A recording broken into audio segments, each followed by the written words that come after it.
சீக்கிரமாக கல்யாணம் ஆகி டிவோர்ஸும் ஆயிடுச்சு. 2, 7, 8ஆம் பாவங்கள் கண்டிப்பாக சனி செவ்வாய் ராகு தாக்குதல்கள் இருந்தால் தான் அந்த தாமத அமைப்புகள் கண்டிப்பாக நடக்கும். ஜாதகம் வருது பார்ப்போம். வந்துருச்சு ஜாதகம். சரி, மீன லக்னம். சுக்கிரன் பாதிக்கப்பட்டிருக்கிறார். சுக்கிரன் பாதிக்கப்பட்டு ராசிக்கு 7ஆம் இடத்துல செவ்வாய் சனியோட தொடர்பு அப்படியே இருக்குது பாருங்கள். ராசியோடு செவ்வாய் சனி இருக்கிறது, ராசிக்கு 7ஆம் இடத்துல செவ்வாய் சனி இருக்கிறது. புதன் சுக்கிரன் களத்திர காரகன், களத்திர ஸ்தானாதிபதி பாதிக்கப்பட்டிருக்கிறது இந்த அமைப்பு தான். இந்த அமைப்புக்கு தசாபக்தி அமைப்புள்ள ஒத்துழைச்சா வெளிநாடு தான். இப்போ உங்களுக்கு செவ்வாய் தசை நடக்குது, ராகு திசையிலலாம் வெளிநாட்டில் தான் இருப்பீங்க. செவ்வாய் தசை சுக்கிரபக்தி 11ஆம் இடத்தில் இருக்கக்கூடிய செவ்வாய் தசை சுக்கிரபக்தியில் 2வது திருமணம் நடந்தே தீரும்.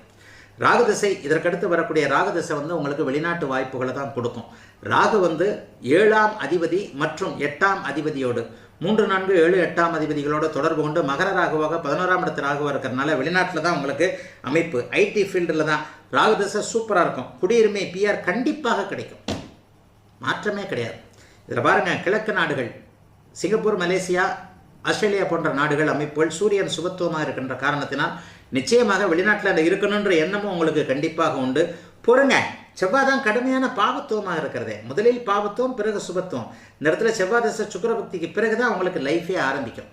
ஆக 11ஆம் இடத்தில் இருக்கக்கூடிய 3ஆம் அதிபதியான 3ஆம் அதிபதி 11ஆம் இடத்துல உட்காந்து அப்படியே செவ்வாய் தசை சுக்கிரபக்தியில் 2027 ஜூன் மாதத்துக்கு பிறகு தான் உங்களுக்கு 36, 37 வயசுக்கு பிறகு தான் உங்களுக்கு கல்யாணம் நடக்கும். 2வது கல்யாணம் நிலைத்தன்மை கொண்டதாக கண்டிப்பாக இருக்கும். கவலைப்பட வேண்டாம். வெளிநாட்டில் இங்கே 2வது திருமணம் நடக்கும். வெளிநாட்டில் தான் நீங்கள் செட்டில் ஆகக்கூடிய அமைப்புகள் இருக்கும்.